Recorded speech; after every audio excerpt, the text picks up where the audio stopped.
Hey, hey everybody, it's Kristi Kennelly with Realtor.com and Tech Savvy Agent, and I'm live. I'm doing jazz hands, and I don't even really know why, but I'm live on Facebook, and it's kind of scary and exciting. So I am going to review a few different kind of tech tips for responding to, or I should say, yeah, responding to non-responsive leads. So let me ask everybody, have you ever had a non-responsive lead?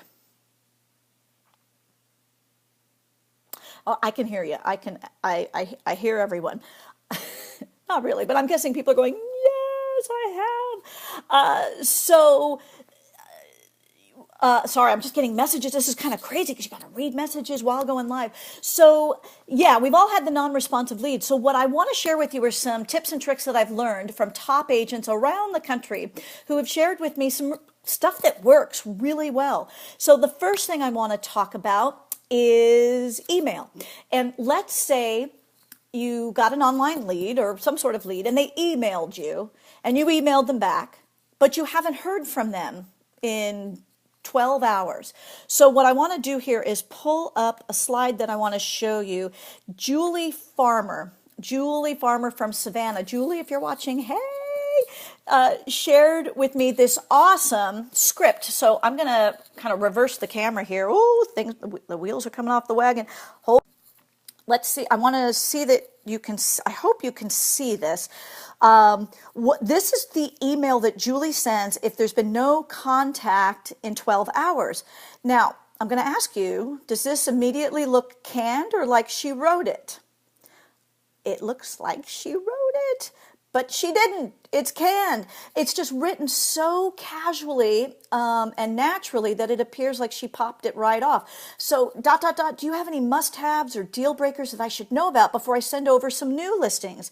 Certain areas, she goes into those areas. Question mark, are you a fan of traditional or contemporary two-story? Question mark, question mark, big backyards, question mark, etc., ...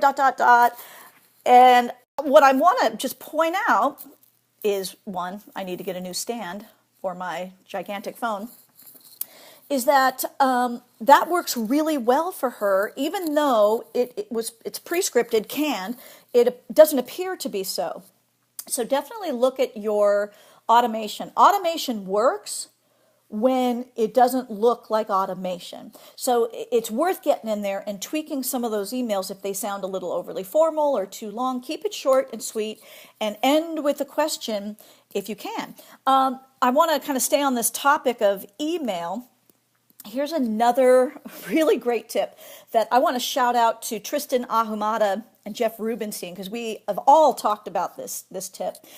If you have an email address for someone, and you've emailed them back and they're not responding, and maybe it's been more than 12 hours, maybe it's now been a couple days, try texting the email address. You're thinking, what? Maybe, what is she talking about? So let me see if I can show you here on my screen. Stand by. These are those moments that if I were editing this video, I would edit out these moments so that we could get right to it. Okay, so here's the funny thing. My son left his phone with me today. He didn't take it to school. So guess what happens? It gets put in my presentation. So I'm using my son's phone. Check this out. So this idea, here we go. You texting an email address. So look, this is a text message, right? I'm getting ready to text. But instead of putting a phone number in, I'm putting in the email address that I have for the lead. If it turns blue, it means it's going to come to me as a text. This is a little iPhone trick. If it turns blue, it comes to me as a text. And do you all agree that we all check our texts way more than we check email? Of course, right? It's kind of a sacred place. But if I've asked you about a real estate question, I think it's okay for you to text me to try to get to my question. I have yet to talk to someone who's had a problem or a complaint. Now, if it turns green, it will just go to the lead as an email. No harm, no foul. I hope that made sense. So again, it's a little iPhone trick. Try texting the person's email address to get the message to them as a text. So that is a cool little tip. Let me go back to my notes. I think what I want to shift to is texting in general. So something to keep in mind. I got this from Rachel Adams. Hey, Rachel. When you're texting, keep it simple. Sometimes Rachel says she texts just let me know, ... If she's following up to previous texts and folks aren't responding, she says those 3 words are like magic. Let me know, ... And she gets a response. The other thing to do is just to start a conversation via text, keep it simple. Maybe just say, if you're texting, is this Kristi? ... Yes. So we may get ourselves into a conversation just by keeping it really simple, So thank you, Rachel, for that one. The other thing I want to talk about, and I am a huge fan of this, is video. If someone hasn't responded to you, try sending them a 9-second, a 15-second, 20-second video. It's going to actually go faster for you than typing out some sort of long message, and faces get clicks. So once again, wait, hold on. Let me get myself situated here. I'm going to go back to my son's phone because he left it. Let me show you, for those of you with iPhones, it's very easy. When you're texting, you just click on the camera. It's not going to actually show here in this demo, but you click on the camera, back, and you'll have the option to record a video. Now, you could also send a canned video, but why not? And Gary Vaynerchuk is a huge fan of this as well. Why not send, like I said, a 10-second, a 15-second, a 20-second video? And maybe what I can show you on his phone, just so you can kind of see what it looks like. Faces get clicks because it will look something like this. I sent my son a little video the other day reminding him to do his homework, and specifically what kind of homework he needed to finish up. But the faces, click-through rates with video are kind of through the roof. Open rates, click-through rates, video is really where it's at. We are obsessed with the play button. So hopefully you all like that quick tip and to try it. And for those of you with Droids, my understanding is you got to make your video first, then get into your texting application. Make the video first, then text. iOS, you can be in your text application and just go for it. Last but not least, I want to shout out to Chris Smith because this tip is from him, and also Jeff Rubenstein and I talked about this recently.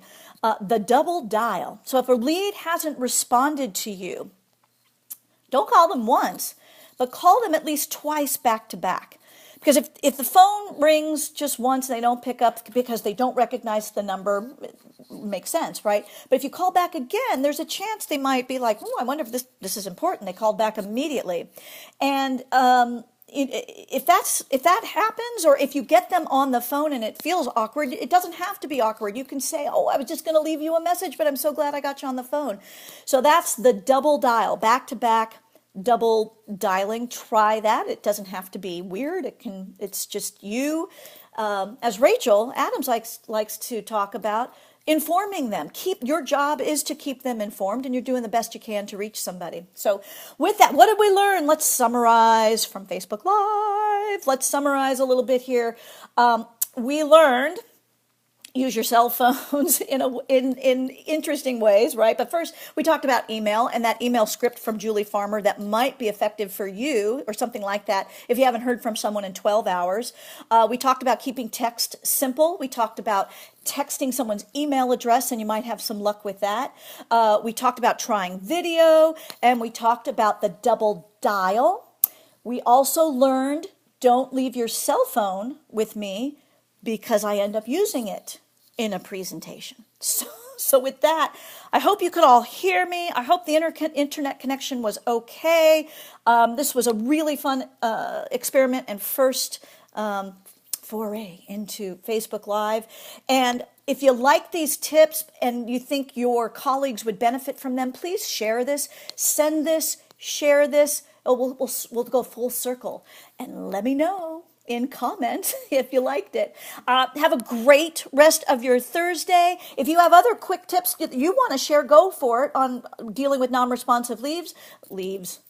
I'm looking at a tree right now. That's why I said that. Leads. Otherwise, peace out. Have a great day. I'll do this again soon. Bye.